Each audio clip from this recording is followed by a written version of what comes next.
નમસ્કાર. ટૂંક સમયમાં આવનારી વિવિધ કોમ્પિટિટિવ પરીક્ષામાં પૂછાઈ શકે તેવા કમ્પ્યુટરના MCQsની ચર્ચા આપણે અહીં કરીશું. પ્રશ્ન નંબર 1. KBPSનું આખું નામ શું થાય? જવાબ છે કિલો બાઇટ્સ પર સેકન્ડ. મિત્રો, હવે આ KBPS છે એનું ફૂલ ફોર્મ છે કિલો બાઇટ્સ પર સેકન્ડ. આ K એટલે કે આ Kને ઇન્ડિકેટ કરે છે, B એટલે કે બિટ્સને ઇન્ડિકેટ કરે છે, P એટલે કે પર અને S એટલે કે સેકન્ડ. આમ KBPSનું આખું નામ થશે કિલો બાઇટ્સ પર સેકન્ડ. મિત્રો, આ પ્રશ્નની સાથે બીજા વિવિધ પ્રશ્નો પણ પૂછી શકાય કે બીટ એટલે શું? બીટ હંમેશા 0 અને 1 જ હોય છે. કમ્પ્યુટર જે કંઈ પણ સમજે છે એ બીટ લેંગ્વેજ જ સમજે છે, એટલે કે બીટ જ સમજે છે. બીટ કાં તો 0 હોઈ શકે કાં તો 1 હોઈ શકે. એક બાઇટ 8 બીટનો બનેલો હોય છે, એટલે કે આવા નાના નાના 0 1 0 1 0 1 એવા 8 બીટ ભેગા થાય ત્યારે એક બાઇટ બને છે. એક બાઇટ બરાબર 8 બિટ્સ એવું આપણે કહી શકીએ. બરાબર છે. તેવી જ રીતે 1 કિલો બાઇટ્સ બરાબર 1024 બાઇટ્સ, એટલે કે 1024 બાઇટ્સ ભેગા થાય ત્યારે 1 કિલો બાઇટ બને છે. એટલે કહેવાનો મતલબ છે સૌથી નાનામાં નાનો યુનિટ થાય બીટ. બરાબર છે. પછી બાઇટ આવે, પછી કિલો બાઇટ આવે, જેને તમે KB એટલે કિલો બાઇટ્સ કહી શકો, MB એટલે મેગા બાઇટ્સ કહી શકો, GB એટલે કે ગીગા બાઇટ્સ કહી શકો. ઘણી વખત આપણે મોબાઈલ લેવા જઈએ છીએ કે લેપટોપ્સ લેવા જઈએ છીએ ત્યારે MB અથવા તો GB પૂછતા હોય છે. તો GBનો મતલબ થાય છે ગીગા બાઇટ્સ, TB એટલે કે ટેરા બાઇટ્સ, PT એટલે કે પેટા બાઇટ્સ. એમ આ રીતના આખી રચના હોય છે. જેમ તમે નીચે જશો એમ તમને સ્ટોરેજ સ્પેસ મળતી જશે. એટલે બીટનું આખું નામ થશે બાઇનરી ડિજિટ. બાઇટ એટલે કે પહેલો જે B છે એટલે એને કેપિટલ B લીધો છે. આમાં કેપિટલ જે દેખાય છે K અને B એટલે એનું ટૂંકું સ્વરૂપ થશે KB, MB, GB, TB, PB વગેરે વગેરે. તો આ શું થયું? તો આને મેમરી મેનેજમેન્ટ ઇન કમ્પ્યુટરની અંદર મેમરી માપવી હોય, જ્યારે આપણે કોઈ વસ્તુ લેવા જઈએ સફરજન તો આપણે એને કિલોગ્રામની અંદર માપીએ છીએ, પેટ્રોલ લેવા જઈએ તો લીટરમાં માપીએ છીએ. તો એ જ રીતે કોમ્પ્યુટરની જે મેમરી છે એ આપણે આવા વિવિધ એકમો દ્વારા માપી શકીએ છીએ. મિત્રો, આ ઇમેજ છે www.isearchfun.in ઉપરથી લીધી છે. આગળ વધીએ પ્રશ્ન નંબર 2માં. RAM કમ્પ્યુટર માટે વપરાતા શબ્દનું આખું નામ શું છે? મિત્રો, અહીં આપણે જે કંઈ પણ પ્રશ્નોની ચર્ચા કરીશું એ અગાઉ પરીક્ષાના અંદર વારંવાર પૂછાયેલા પ્રશ્નો છે. તેથી મોસ્ટ IMP કન્સિડર આપણે કરી શકીશું. રેમનું સંક્ષિપ્ત રૂપ થશે રેન્ડમ એક્સેસ મેમરી. રેન્ડમમાં જે R દેખાય છે એટલે કે આ R, પછી એક્સેસના અંદર આ A અને આ M એટલે કે મેમરી. Random access memory. કમ્પ્યુટરને ચાલુ કરવું હોય તો રેમની આવશ્યકતા જરૂરી છે. હવે આવું તમે કોમ્પ્યુટર CPU ખોલશો તો તમને આવું કોઈક ડિવાઇસ અથવા તો આને આપણે રેમ કહીએ છીએ. રેમ વિશે થોડી ચર્ચા કરી લઈએ. પરીક્ષામાં રેમ ઉપરથી 15 થી 20 જેટલા વિવિધ પ્રશ્નો થઈ શકે, જે આપણે આવનારા વિડીયોમાં કવર કરીશું. પણ રેમ શું છે કોમ્પ્યુટરમાં તે સમજીએ. RAM is consider volatile memory. Volatile memory એટલે કે ચંચળ મેમરી છે. એનો મતલબ એમ થાય, ધારી લો કે તમે અત્યારે કમ્પ્યુટરને લઈને બેઠા છો અને કોમ્પ્યુટર ઉપર કંઈ કામ કરી રહ્યા છો. એટલે કોમ્પ્યુટર ઉપર તમે જે કામ કરો છો ત્યારે ટેમ્પરરી અમુક ડેટા ક્રિએટ થતા હશે. ધારી લો કે તમે કોઈક વેબસાઇટ ઓપન કરી છે. વેબસાઇટ ઓપન કરો છો ત્યારે અમુક ટેમ્પરરી ડેટા જે છે એ રેમના અંદર સ્ટોર થાય છે. ધારી લો કે સડનલી લાઇટ જતી રહે છે તો એ ટેમ્પરરી ડેટા જે રેમના અંદર સ્ટોર થયા છે, બરાબર છે, એ ડેટા જે છે એ ડિસ્ટ્રોય થઈ જશે. એટલે તમારું કોમ્પ્યુટર કોઈ કારણસર બંધ થઈ જાય છે અને એ સમય દરમિયાન રેમના અંદર જે ડેટા સ્ટોર છે એ બધા ડિસ્ટ્રોય એટલે કે નીકળી જશે, ડિલીટ થઈ જશે. એટલે રેમને વોલેટાઇલ ચંચળ મેમરી કહેવામાં આવે છે. which mean that the stored information is lost when there is no power. એટલે કે જેવી પણ ઇલેક્ટ્રિસિટી કે કોમ્પ્યુટર બંધ થશે ત્યારે રેમના અંદર જે કંઈ પણ ડેટા સ્ટોર થયા હશે એ નીકળી જશે. RAM is used by the CPU when a computer is running to store information that needs to be used very quickly, but it does not store any information permanently. મિત્રો છેલ્લો શબ્દ ખૂબ અગત્યનો છે કે રેમના અંદર જે કંઈ પણ ડેટા સ્ટોર થાય છે એ કાયમી માટે થતા નથી. કાયમી ડેટા સ્ટોર કરાવવા હોય તો આપણે હાર્ડ ડિસ્ક કે એવું કોઈ સેકન્ડરી સ્ટોરેજ ડિવાઇસનો ઉપયોગ કરવો પડે. મિત્રો તમને અમારો પ્રયત્ન ગમતો હોય તો જરૂરથી આ વિડીયોને શેર અને લાઇક કરવા વિનંતી છે. પ્રશ્ન નંબર 3, GUIનું આખું નામ શું થાય? G એટલે કે ગ્રાફિકલ, U એટલે કે યુઝર અને I એટલે કે ઇન્ટરફેસ. મિત્રો તમે બધા સ્માર્ટફોન વાપરતા હશો તો સ્માર્ટફોન જે છે પોતે GUI ગ્રાફિકલ યુઝર ઇન્ટરફેસનું એક્ઝામ્પલ છે. ગ્રાફિકલ યુઝર ઇન્ટરફેસ કોને કહેવાય? તો ધારી લો કે તમારો મોબાઈલ છે તો મોબાઈલ ઉપર જે કંઈ પણ માહિતી આપી છે એ કોઈ ટેક્સ્ટ એટલે કે કોઈ અક્ષરો કે એના ફોર્મેટમાં નથી પણ ગ્રાફિકલ ફોર્મેટમાં છે. મીન્સ આને તમે જોશો એટલે તમને ખબર પડી જશે આ ગ્રાફિક્સ શેનું છે તો મેસેજનું છે, આ ગ્રાફિક્સ શેનું છે તો કેલેન્ડર અથવા તો કોઈ કોન્ટેક્ટ્સનું લાગે છે, આ ગ્રાફિક્સ શેનું છે તો આ કોઈ કોન્ટેક્ટ્સ નંબર, યુઝરના કોન્ટેક્ટ્સ નંબર કે ફ્રેન્ડ્સના કોન્ટેક્ટ્સ નંબર છે. આ ગ્રાફિક્સ શેનું છે તો આ ઇન્ટરનેટ એક્સપ્લોરરનું છે, આ મ્યુઝિકનું છે, આ ગેમનું છે કે આ વેધરનું છે કે બીજું ત્રીજું છે. તો આને આપણે ગ્રાફિકલ યુઝર ઇન્ટરફેસ કહેવામાં આવે છે. ગ્રાફિકલ યુઝર ઇન્ટરફેસનો ફાયદો એ થાય કે ઓછા સમયના અંદર યુઝર વસ્તુ નિહાળી એને સમજી શકશે. પણ આની જ જગ્યાએ આપણે અહીંયા કંઈક એને ટેક્સ્ટ બેઝ કહેવામાં આવે છે જે અત્યારનો આપણો વિષય નથી એટલે આપણે બીજા વિડીયોમાં કવર કરીશું. પ્રશ્ન નંબર 4, ઇન્ટરનેટનું આખું નામ શું થાય? મિત્રો અલગ અલગ ઓથર અલગ અલગ ફૂલ ફોર્મ આપતા હોય છે. ઇન્ટરનેટનું આખું નામ જે છે ઇન્ટર, સૌપ્રથમ ઇન્ટરનેટ જે છે બે શબ્દોનો બનેલો છે. ઇન્ટર એટલે અહીં આપણે ઇન્ટર લખ્યું છે અને નેટ એટલે કે નેટવર્ક, એટલે ઇન્ટરનેટનું આખું નામ થાય છે ઇન્ટરકનેક્ટેડ નેટવર્ક. અમુક ઓથર એને ઇન્ટરનેશનલ નેટવર્ક, બરાબર છે. પરીક્ષાના અંદર જે પૂછ્યું હોય આમાંથી ગમે તે બેમાંથી આન્સર આવતો હોય એ તમે લખી શકો. અને ઇન્ટરનેટ શું છે? તે internet is A global computer network providing A variety of information. Internet ઉપરથી તમે વિભિન્ન પ્રકારની માહિતી લઈ શકો. ઉદાહરણ તરીકે તમે ટેક્સ્ટ લઈ શકો, તમે કોઈ ઇમેજીસ લઈ શકો, વિડીયોઝ લઈ શકો, કાર્ટૂન્સ લઈ શકો, એનિમેશન લઈ શકો કે ન્યૂઝ લઈ શકો કે કોઈ પણ પ્રકારની ઇન્ફોર્મેશન કોમ્યુનિકેશન કરવા માટે તમે લઈ શકો. અને આ જે કમ્પ્યુટર્સ છે, આ જે માહિતી છે, આ જે નેટવર્ક છે એકબીજા સાથે સરસ રીતે સંકળાયેલું હોય છે જેથી કરીને માહિતીની આપ-લે સરળતાથી થઈ શકે. અને આ બધી જ વસ્તુ પ્રોટોકોલ જે કમ્પ્યુટર્સના BCA MCA એન્જિનિયરિંગને લગતો સબ્જેક્ટ છે, પ્રોટોકોલ્સ વિષય છે, તો એને આપણે કવર ના કરતાં આપણે આગળ વધીએ. પ્રશ્ન નંબર 5, કમ્પ્યુટર સિસ્ટમના કયા ભાગને તેનું મગજ કહી શકાય? મિત્રો કોમ્પ્યુટરમાં જ્યારે પણ પ્રશ્નમાં મગજ પૂછે એટલે એક જ શબ્દ યાદ રાખવાનો, CPU. CPUનું આખું નામ થાય છે સેન્ટ્રલ એટલે C, પ્રોસેસિંગ એટલે P, U એટલે કે યુનિટ. જે રીતે માનવ શરીરના અંદર મગજનું જે કામ છે, વિચારવાનું કે કહેવાનું કે કોઈ આપણને પ્રશ્ન કરે છે તો સામે આપણે એને જવાબ આપીએ છીએ કે રિએક્શન કરીએ છીએ, તો પછી એ રીતે આપણે કેલ્ક્યુલેશન કરીએ છીએ, બરાબર છે.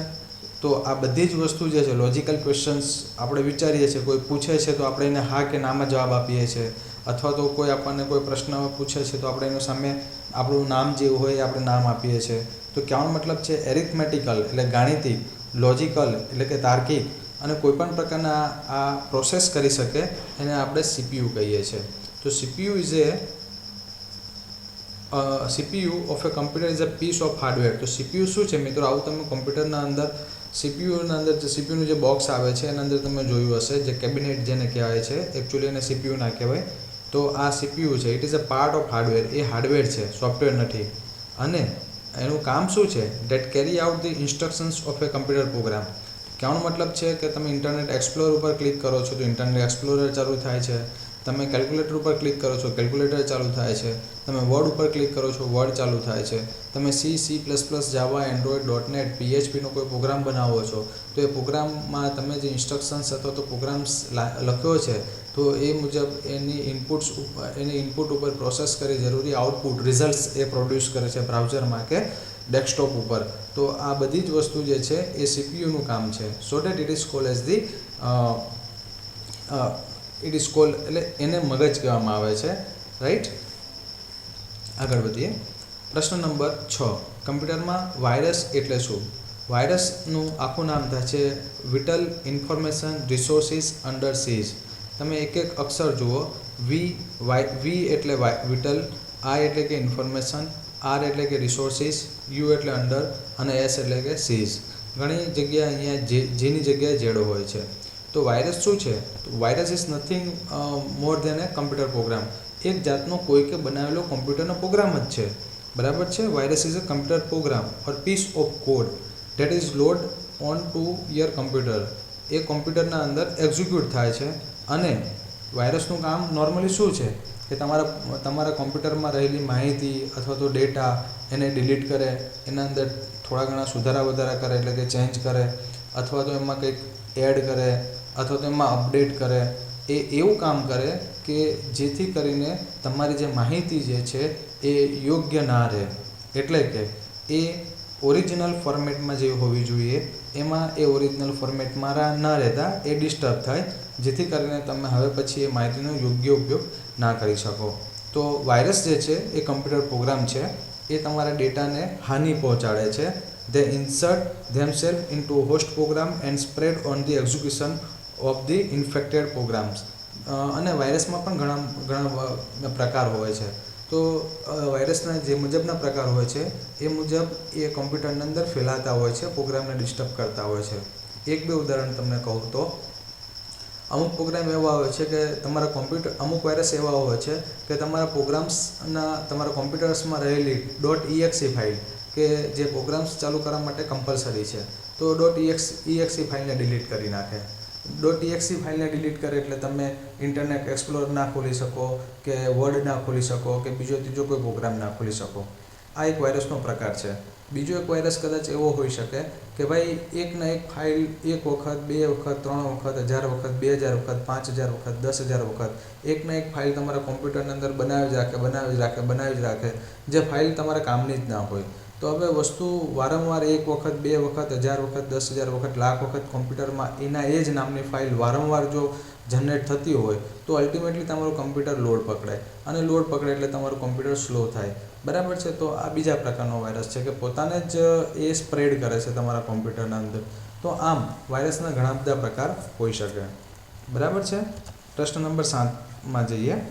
ગુજરાત સરકારે રાજ્યભરમાં બિછાવેલ કમ્પ્યુટર નેટવર્કને GS1, ઘણા લોકો GSWAN પણ કહે છે, GS1 નામ આપેલ છે.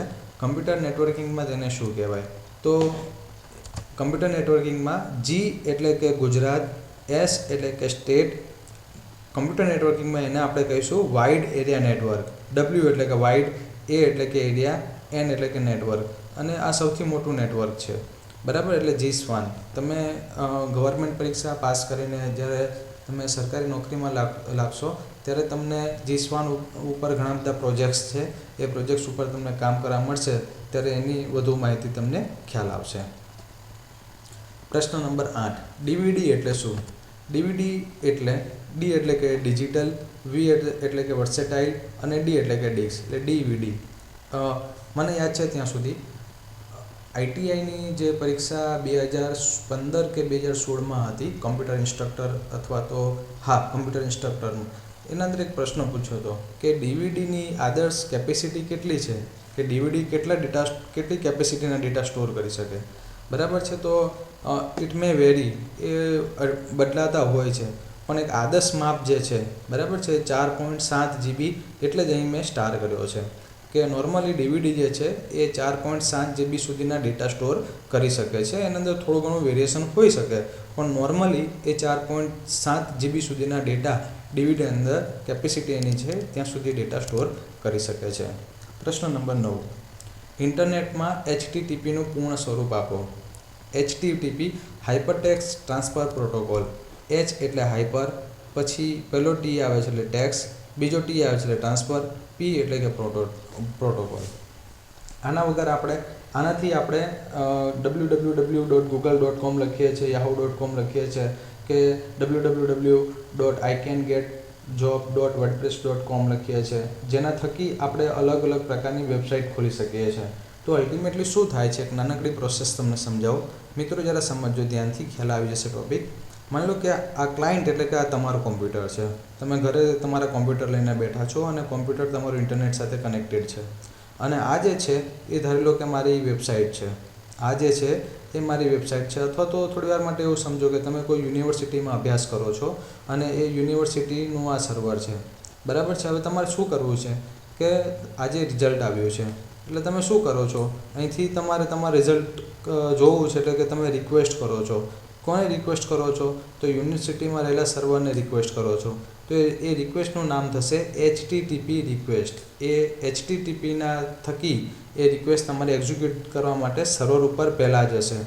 ક્લાયન્ટ એ રિક્વેસ્ટ તમારા રિઝલ્ટ જોવા માટે તમે એમ લખો છો ને કે www.myuniversity.com અને તમે તમારો એની અંદર સીટ નંબર નાખશો તો એક રિક્વેસ્ટ તમે સર્વર ઉપર કરો છો. સર્વરનું કામ શું છે? તો સર્વરનું કામ પીરસવાનું છે. તમારી જે રિક્વેસ્ટ છે એના અનુસંધાનમાં એ પીરસવાનું કામ કરશે, એટલે કે રિપ્લાય આપશે. તમે જે નંબર તમારો સીટ નંબર નાખ્યો છે કે મારો સીટ નંબર 1 2 3 4 5 છે, એનું રિઝલ્ટ શું છે? તો HTTP રિપ્લાયના સ્વરૂપના અંદર તમારા કોમ્પ્યુટરના અંદર તમને અહીંયા રિઝલ્ટ દેખાશે. તો આ મિત્રો સિમ્પલ HTTPનું કામ છે. HTTP is the set of rules four transferring the files. બરાબર છે. એટલે કે એ ફાઇલ ટ્રાન્સફર કરે છે, અહીંથી તમે રિક્વેસ્ટ મોકલો છો અને સર્વર ઉપરથી HTTPના માધ્યમથી તમને ક્લાયન્ટ મશીન ઉપર એ માહિતી તમને મોકલશે. હવે માહિતી વિભિન્ન સ્વરૂપમાં હોઈ શકે. માહિતી કદાચ ટેક્સ્ટના સ્વરૂપમાં હોઈ શકે, માહિતી કદાચ કોઈ ગ્રાફિક્સના ફોર્મેટમાં હોઈ શકે, કોઈ ઇમેજીસના ફોર્મેટમાં હોઈ શકે, કોઈ સાઉન્ડ હોઈ શકે, ઓડિયો ક્લિપ, કોઈ વિડીયો ક્લિપ હોઈ શકે, કોઈ મલ્ટીમીડિયા ફાઇલ હોઈ શકે, એનિમેશન ફાઇલ હોઈ શકે કે બીજી ત્રીજી કોઈ પણ પ્રકારની ફાઇલ હોઈ શકે. અને આ બધી જ ફાઇલ ક્યાં હશે? www વર્લ્ડ વાઇડ વેબ ઉપર હશે. As soon as the web user open their browser, the user is indirectly making the use of HTTP. મિત્રો તમે ઘણી વખત નહીં પણ વારંવાર જોયું હશે કે જેવું પણ તમે તમારું ફાયરફોક્સ કે ગૂગલ ક્રોમ કે ઇન્ટરનેટ એક્સપ્લોરર ઓપન કરો છો, બરાબર છે, અને ત્યાં તમે કોઈ પણ વેબસાઇટ લખો છો www.google.com, તો ઓટોમેટિકલી આગળ http://www.google.com એટલે ડિફોલ્ટ HTTP આવી જ જાય છે. બરાબર છે મિત્રો. પ્રશ્ન નંબર 10, કમ્પ્યુટર કયા બે આંકડાઓને ઓળખે છે? તો મિત્રો આ પ્રશ્ન તો ઘણી બધી પરીક્ષામાં ઘણી વખત પૂછાયો છે કે કોમ્પ્યુટર માત્ર ને માત્ર બે જ આંકડાને જાણે છે, એક 0 અને એક 1. એટલે કે એને બાઇનરી કહેવામાં આવે છે. એટલે computer can understand only language that is અથવા તો બાઇનરી, બરાબર છે, date consist of 0 and 1 digit. કહેવાનો મતલબ છે કે કોમ્પ્યુટરમાં જે કંઈ પણ ડેટા સ્ટોર છે, કમ્પ્યુટરમાં તમે જે કંઈ પણ સ્ટોર કરાવો છો, રિટ્રાઈવ કરાવો છો, એ બધી જ વસ્તુ 0 અને 1ના ફોર્મેટમાં જ સ્ટોર થાય છે, જેને આપણે બાઇનરી ડિજિટ કહીએ છીએ. બાઇનરી બીટ એટલે BI અને આ ટીટ, આ જે બીટ લખ્યું છે તેમાં BI જે છે એ આ બાઇનરીમાંથી BI લીધો છે અને આ ટી જે છે આ ટી છે, એમ કરીને બીટ બને છે. અને it is the smallest unit of data. આપણે પહેલા જ પ્રશ્નમાં આઈ થિંક જોયું હતું કે બીટ એ સૌથી નાનામાં નાનો યુનિટ છે, બરાબર છે, અને એ 0 અથવા તો 1 હોઈ શકે અને એને આપણે બાઇનરી કહીએ છીએ. 0 1 0 1 1 0 0 1 એમ હોઈ શકે. મિત્રો ઘણી પરીક્ષાના અંદર બાઇનરી સિવાય પણ ઓક્ટોલ, હેક્સાડેસિમલ અથવા તો ડેસિમલ પૂછાય છે. તો બાઇનરીનો બેઝ હંમેશા 2 હોય. 2 એટલે કે માત્ર અને માત્ર 2 જ ડિજિટ ઉપયોગ થતા હોય, 0 અથવા તો 1. ઓક્ટોલ એટલે કે 8 ડિજિટ યુઝ થતા હોય, 0 to 7. તમે ગણશો તો આ 1 થી 7 એટલે 7 અને 0 એટલે કે 8. ડેસિમલના અંદર 10 આવશે, 0 to 9 એટલે 10. હેક્સાડેસિમલના અંદર 0 to 9, બરાબર છે, 9 આ 10 થયા, 0 to 9 એટલે આ 10 થયા. પછી 11 12 13 14 15 અને 16. મિત્રો ITIની કમ્પ્યુટર ઇન્સ્ટ્રક્ટરની પરીક્ષા હતી એના અંદર પૂછાયું હતું કે હેક્સાડેસિમલ જે છે એ કયા ડિજિટ્સનો ઉપયોગ કરે છે. તો જે ઓપ્શનના અંદર એક ઓપ્શન હતો 0 to 9 અને A to F, તો એનો સાચો જવાબ આવશે. મિત્રો અમારો આ પ્રયત્ન આપને ગમ્યો હોય કે અમે અલગ રીતે આ બધી જ માહિતી વેબસાઇટ ઉપરથી, અલગ અલગ વેબસાઇટ ઉપરથી લઈને અહીં મૂકીએ છીએ, જેથી કરીને તમને ઊંડાણપૂર્વક અભ્યાસ કરીને આગામી પરીક્ષાના અંદર આ જ પ્રશ્નમાંથી બીજા કયા પ્રશ્નો પૂછી શકાય એનો આપને ખ્યાલ આવે. જો આ પ્રયત્ન આપને ગમતો હોય તો મિત્રો આ વિડીયોને જરૂરથી એકવાર શેર અને લાઇક કરવા વિનંતી છે. આ વિડીયો બનાવવા માટે અમે અગાઉના વિવિધ પરીક્ષાના પ્રશ્નપત્રનો ઉપયોગ કર્યો છે. આ સિવાય પણ અમારી સાઇટમાં રહેલું સંપૂર્ણ મટીરિયલ્સ મેળવવા માટે આપ iCanGetJob.wordpress.com ઉપર વિઝિટ કરી શકો છો, અથવા તો અમને ડાયરેક્ટલી ઈમેલ કરી શકો છો. અમારું મેલ આઈડી છે iCanGetJob@gmail.com. મિત્રો, જરૂરથી અમારી યુટ્યુબ ચેનલમાં પ્લીઝ સબસ્ક્રાઈબ કરવા માટે આપની વિનંતી છે, કારણ કે તમે જ્યારે પણ અમારી સાઇટમાં ફ્રી સબસ્ક્રાઈબ કરશો, ત્યારબાદ હવે પછી અમે જે કંઈ પણ નવા વિડીયો મૂકીએ છીએ એ તાત્કાલિક એનું નોટિફિકેશન આપના મોબાઈલમાં, લેપટોપ્સમાં કે કમ્પ્યુટરના અંદર ફ્રીલી અવેલેબલ થઈ જશે, જેથી કરીને નવા વિડીયોની જાણકારી આપને તાત્કાલિક મળી શકે. તે ઉપરાંત ટેટ 2 સિનિયર ક્લાર્ક અને જીપીએસસી પોલીસ ઇન્સ્પેક્ટરના તમામ મટીરિયલ્સ માટે જરૂરથી અમારી યુટ્યુબ ચેનલમાં સબસ્ક્રાઈબ કરવા વિનંતી છે. મિત્રો, અન્ય કોઈ મટીરિયલ્સની જરૂર હોય તો આપ અમને ડાયરેક્ટ ઈમેલ કરી શકો છો. આ સિવાય અમે જીપીએસસી, યુપીએસસી, પોલીસ ભરતી, પીએસઆઈ, કોન્સ્ટેબલ, ગુજરાત ગૌણ સેવા, પંચાયત સેવા પસંદગી મંડળ, હાઈકોર્ટ, શિક્ષક યોગ્યતા કસોટી, TET 1, TET 2, TAT, HTAT, SSC, બેંકની વિવિધ પરીક્ષા જેવી કે આરઆરબી, એસબીઆઈ, આઈબીપીએસ, પીઓ, રેલવે તેમજ પોસ્ટની વિવિધ પરીક્ષાના વિવિધ મટીરિયલ્સ અમે નિયમિત અપલોડ કરીએ છીએ. આ તમામ મટીરિયલ્સ મેળવવા માટે જરૂરથી અમારી સાઇટની અંદર સબસ્ક્રાઈબ કરવા વિનંતી છે. મિત્રો, આ વિડીયો જોવા બદલ આભાર. ધન્યવાદ.